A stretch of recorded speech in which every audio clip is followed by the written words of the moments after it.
அன்பான நேயர்களே, காலை வணக்கம். குரு பிரம்மா குரு விஷ்ணு குரு தேவோ மகேஸ்வரः சாட்சாத் பரபிரம்மா தஸ்மை ஸ்ரீ குருவே நமः. கல்லாரில் புடையமர்ந்து நான் மறை 6 அங்கம் முதல் கற்ற கேள்வி வல்லார்கள் ஆழ்வருக்கும் வாக்கிருந்த பூரணமாய் மறைக்கு அப்பாலாய் எல்லாமாய் அல்லதுமாய் இருந்ததனை இருந்தபடி இருந்து காட்டி சொல்லாமல் சொன்னவனை நேயாமல் நினைந்து பவத்தொடக்கை வெல்வார். அன்பான நேயர்களே, இந்த குருவாரம் கார்த்திகை மாதம் 18ஆம் நாள் குருவாரம் வியாழக்கிழமை, இந்த பௌர்ணமி திதி, கார்த்திகை நட்சத்திரம். கார்த்திகை நட்சத்திரம் 3:13 வரை மாலை இருக்குது. பின்னாடி ரோகிணி வந்துடுது. மரண யோகம் 2 நட்சத்திரத்துக்கும் இந்த மரண யோகம். ராகு காலம் 1:30 முதல் 3 வரை. யமகண்டம் 7:30 முதல் 6 முதல் 7:30 வரை. குளிகன் 9 முதல் 10:30 வரை. சூலம் தெற்கு, பரிகாரம் எண்ணெய். அன்பான நேயர்களை, இந்த கிரகங்கள்லாம் எப்படி இருக்கிறது எப்படி பார்த்தா, விருச்சிகத்தில் செவ்வாய், சூரியன், சுக்கிரன் இவங்கெல்லாம் அதில் இருக்காங்க. சனி ராகு கும்பத்தில் இருக்கார். சந்திரன் ரிஷபத்துக்கு வந்துட்டார், உச்சம் பெறாரு. குரு உச்சம் பெறாரு. சிம்மத்தில் கேது இருக்கு. புதன் துலாத்தில் இருக்கு. இது இன்றைய கிரகங்களுடைய அமைப்பு. அன்பான நேயர்களை, இன்று ராசி பலன்கள்லாம் எப்படி இருக்கிறது என்று பார்ப்போம். இன்று மேஷ ராசிக்கு குரு பகவான் நல்ல இடத்துல இருக்காரு. 4ஆம் அதிபதி உச்சம் பெற்று 2ஆம் இடத்துல இருக்காரு. 11ஆம் இடத்துல சனி ராகு. இதெல்லாம் மேஷ ராசிக்கு அருமையான நாள், நல்ல நாள். நல்லதே நடக்கும், நல்ல காரியம்லாம் நடைபெறும். மேஷ ராசி என்பவர்களுக்கு கவனமாக நடந்து கொள்ளுங்கள். நல்ல முன்னேற்றம் இருக்கு, நல்ல வாய்ப்புகள் இருக்கு. ரிஷபராசி என்பவர்களை, உங்களுக்கு குரு பகவான் 3ஆம் இடத்துல இருக்காரு. உங்களுக்கு ஒரு நல்ல அமைப்பு இல்லை. குருபானுடைய அமைப்பு ஒரு சிறப்பாக இல்லை. அதனால் இன்று உங்களுக்கு சிரமமான நேரம். ஆனால் 10ஆம் இடத்துல சனி ராகு இருப்பது தொழில் நன்றாக இருக்கும், நிறைய செலவாகும். பார்த்து ஜாக்கிரதையாக நடந்து கொள்ளுங்கள். அன்பான மிதுன ராசி என்பதில் உங்களுக்கு குரு பகவான் 2ஆம் இடத்துல குடும்பஸ்தானத்தில் உச்சம் பெற்றிருக்காரு. 2ஆம் அதிபதி உச்சம் பெற்றிருக்காரு. இது ரெண்டும் உங்களுக்கு அருமையான அமைப்பு. மிதுன ராசி என்பதற்கு நல்ல நாள், நல்ல காரியம்லாம் நடக்கும். இன்றைக்கு நாளைக்கும் அருமையான நாள் உங்களுக்கு. மிதுன ராசி என்பவர்களே, கவனமாக நடந்து கொள்ளுங்கள். நல்ல முன்னேற்றம் இருக்கிறது. அன்பான கடக ராசி என்பவர்களே, உங்களுக்கு ஜென்ம குரு. ஆனால் உங்கள் ராசிநாதன் உச்சம் பெற்றிருக்காரு. அது ஒரு பெரிய அமைப்பு. உங்கள் ராசியில் குரு உச்சம் பெற்றிருக்காரு. இது ரெண்டும் நல்ல அமைப்பு. பிரச்சனைகள் இருக்கும், இடமாற்றங்கள் இருக்கும், வீடு மாறலாம், பதவி மாறலாம், ஊர் மாறலாம், நல்ல விதமாக முடியும். அன்பான நேயர்களே, இதெல்லாம் உங்களுக்கு ஒரு நல்ல அமைப்புகளை ஏற்படுத்தும். சிம்மராசி என்பவர்களே, உங்களுக்கு குழப்பமான நேரம்.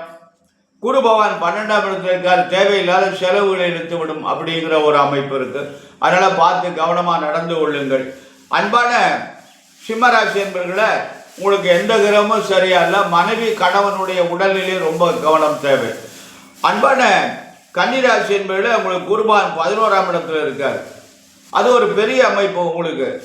அதனால் 2ஆம் அதிபதி 3ல் போய் மறைஞ்சிட்டார், நன்மை இல்லை.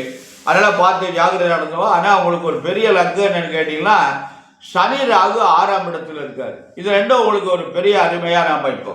அன்பான துளாராசி என்பவர்களே, உங்களுக்கு ராசிநாதன் 2ஆம் இடத்துல இருக்கார். உங்களுக்கு குரு பகவான் 10ஆம் இடத்துல இருக்கார். 10ஆம் இடம் குருவுக்கு நல்ல இடம் இல்லை. அதனால் அந்த மார்கழி மாதம் 6ஆம் தேதி வரை ரொம்ப கவனமாக நடந்துங்க. மார்கழி மாதம் 6ஆம் தேதிக்கு வக்கரமாகி குரு திருப்பி அவர் வீட்டுக்கே போயிடுறாரு. அதுக்கப்புறம் நல்லா இருக்கும். அதனால் அது வரையும் கொஞ்சம் பார்த்து கவனமானது. இன்னும் கொஞ்சம் நாள் தான் இருக்கிறது. இன்னும் ஒரு 12-18 நாள் இருக்குது. அன்பான விருச்சிக ராசி அன்பர்களே, உங்களுக்கு அருமையான நாள், நல்ல நாள். நல்லது நடக்கும், நல்ல காரியங்களாம் நடைபெறும். உங்கள் ராசிநாதன் ராசியிலே இருக்கார். குரு உச்சம் பெற்றிருக்காரு. அதெல்லாம் ஒரு நல்ல அமைப்பு. அன்பான தனுசு ராசி என்பதில் உங்களுக்கு அஷ்டமம் குரு. எதையும் முயற்சி பண்ணாதீங்க. புதிய காரியங்கள்லாம் எதுவும் பண்ணாதீங்க. அந்த புதிய காரியங்கள்லாம் பண்ணிங்கன்னா காரியங்கள் நடைபெறாது. அதனால் பார்த்து ஜாக்கிரதையாக நடந்து கொள்ளுங்கள். மகர ராசி என்பதில் உங்களுக்கு 7 சனியுடைய தாக்கம் இருக்கிறது. இந்த 7.5 சனியுடைய தாக்கம் வந்து உங்களுக்கு ரொம்ப சிரமத்தை கொடுக்கும். பார்த்து ஜாக்கிரதையாக நடந்து கொள்ளுங்கள். என்ன ஒரு 18 மாதம் இருக்குது, ஜாக்கிரதை. அன்பான கும்பராசி என்பதில் உங்களுக்கு குரு பகவான் வந்து 6ஆம் இடத்துல இருக்காரு. ஆரோக்கியத்தில் ரொம்ப கவனமாக நடந்து கொள்ளுங்கள். குரு வந்து உங்களுக்கு மகர ராசிக்கு நல்லா இருக்கு, ஆனால் கும்பராசிக்கு குரு நன்மை இல்லை. அதனால் பார்த்து கவனமாக நடந்து கொள்வது நலம். அன்பான நேயர்களே, கும்பராசி என்பதில் ஜாக்கிரதை கவனம் தேவை. மீனராசி என்பதில் உங்களுக்கு குரு பகவான் நல்ல இடத்துல இருக்காரு, உச்சம் பெற்றிருக்காரு. அது ஒரு நல்ல அமைப்பு. அதனால் உங்களுக்கு குரு பகவானுடைய அமைப்பு நன்றாக இருக்கிறது. ஜாக்கிரதையாக நடந்து கொள்ளுங்கள். உங்களுக்கு 7.5 தாக்கம் இருக்கிறது. உங்களுக்கு இந்த கார்த்திகை 30க்குள்ள ஒரு நல்ல காரியம்லாம் பூர்த்தியாக இருக்கும், ஆயிடும். ரொம்ப கஷ்டப்பட்டு தான் பண்ணுவீங்க, ஆனால் ஒரு சாதனை நடந்து விடும் மீனராசி என்பவர்களுக்கு. அது சில பேர் சொல்கிறாங்க 3 கோடி ரூபா வரப்போகுதுன்னு யூடியூப்லாம் போட்டுருந்தாங்க. சாதனை பண்ணாலே 3 கோடி ரூபா தான், அப்படிலாம் ஒரு அமைப்பு இருக்குது. அதனால் பார்த்து கவனமாக நடந்து கொள்ளுங்கள். அன்பான நேயர்களை, நாம் வந்து ஒரு நல்ல சூழலுக்கு வரணும். அதுதான் நம்முடைய ஒரு முக்கியமான அமைப்பு. ஒரு நல்ல எதிர்காலம் வந்து நமக்கு இருக்கணும், நல்ல சூழ்நிலை வரணும். அதுக்கு நாம் இறை வழிபாடு பண்ணணும்.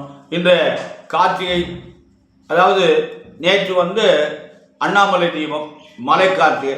இன்று வீட்டில் தான் கார்த்திகை ஏற்றணும். சில இடங்களில் வந்து என்ன பண்ணுறாங்கன்னா, இன்னைக்கு வந்து வீட்டில் கார்த்திகை ஏற்றுறாங்க. இன்னைக்கு கார்த்திகை விருதத்துக்குரிய நாள், பௌர்ணமி.